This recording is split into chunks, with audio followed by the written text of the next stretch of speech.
রাঙামাটিতে চিকিৎসকের প্রায় অর্ধেক পদ দীর্ঘদিন ধরে শূন্য থাকলেও সীমিত জনবল নিয়ে স্বাস্থ্যসেবা অব্যাহত রেখেছে জেলা স্বাস্থ্য বিভাগ।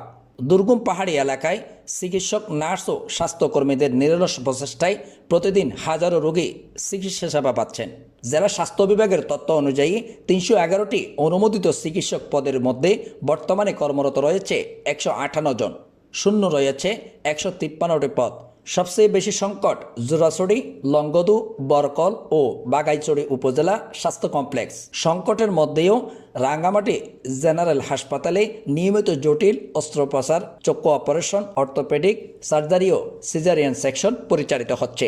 মে মাসে হাসপাতালে ৯৮টি মেজর সার্জারি, ৪৮টি অর্থোপেডিক অপারেশন, ৪১টি সিজারিয়ান এবং ৮টি বড় গাইনি অপারেশন সম্পন্ন হয়েছে। বর্তমানে প্রতিদিন হাসপাতালে ইনডোরে ২০০ থেকে ২৫০ জন, আউটডোরে ১০০০ থেকে ১২০০ রোগী চিকিৎসা সেবা নিচ্ছেন।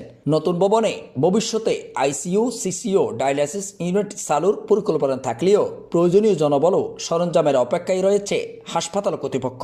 সংশ্লিষ্টদের মতে পর্যাপ্ত চিকিৎসক, নার্স ও আধুনিক চিকিৎসা সরঞ্জাম নিশ্চিত করা গেলে রাঙ্গামাটির স্বাস্থ্যসেবা আরও কার্যকর ও জনবান্ধব হয়ে উঠবে। ডাক্তার আরামু স্যার আছে, উনি ভালো সেবা, যন্ত্রপাতি না থাকলে উনি সেবা দিব কই থেকে? ভালো যন্ত্রর দরকার। সরকারের একটু নজরদারি করলে আমাদের হাসপাতালটা, আমরা এই গরিব মানুষ ভালো উন্নত চিকিৎসার পাইতাম আমরা। তাহলে অনেক ডাক্তাররা যে সেবা দিচ্ছেন, নার্সেরা যে সেবা দিচ্ছেন, উন্নত মানের সেবা পাচ্ছি। আর আমাদের ওষুধের কোনো ঘাটতি নেই, তবে সামান্য কিছু ঘাটতি থাকে, অল্প কিছু। আর প্রায় ওষুধ পাচ্ছি আমরা সবসময়। মাঝে মধ্যে একটু ঘাটতি পড়ে, কম থাকে আর কি।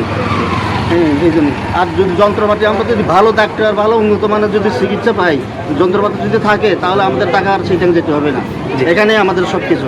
আর যন্ত্রপাতি হয় বা আইসিইউতে বা ইতে, তাহলে আমাদের আর বেশি ভালো হবে। বা এখানে যদি আরো ডাক্তার লাগে, ডাক্তার বাড়াই দিলে সেটার জন্য আমাদের আর ওই সিটাং বা এদিক সেদিক যাইতে হবে না। রাঙ্গামাটি সদর হাসপাতালে যতটুকু সুযোগ সুবিধা পেয়েছি, এবং আমি আরও বিভিন্ন হাসপাতালে, চট্টগ্রাম মেডিকেলেও ছিলাম, আমি এই ধরনের সুযোগ সুবিধা আবার আমার নিজের ঘরের মতো চিকিৎসা আমি পাই নাই। প্রত্যেকটা ডাক্তার, প্রত্যেকটা নার্স আমাকে যথেষ্ট পরিমাণ হেল্প করেছে।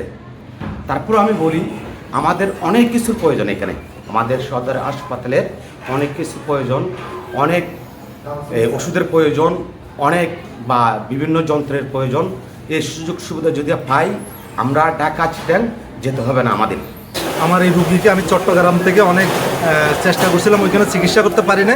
আমি এই রাঙ্গামাটি সদর হাসপাতালে খুব সুন্দর একটি ভালো চিকিৎসা পাইছি, এটা বলার মতন না। এটা আমি সবাইকে কৃতজ্ঞ। আমরা সরকারের কাছে প্রস্তাব দিয়েছি যে বিভিন্ন রকমের যন্ত্রপাতি যাতে আমাদের এই ২৫০ শয্যা হাসপাতালে দেয়া হয়। পাশাপাশি আমরা প্রস্তাব দিয়েছি যে জনবল যাতে অনুমোদন করা হয়। তো আমরা যন্ত্রপাতি পেলে এবং জনবল যদি পেয়ে থাকি, তাহলে আমরা রাঙ্গামাটিবাসীকে আমরা যথাযথ স্বাস্থ্যসেবা নিশ্চিত করার জন্য অঙ্গীকারাবদ্ধ।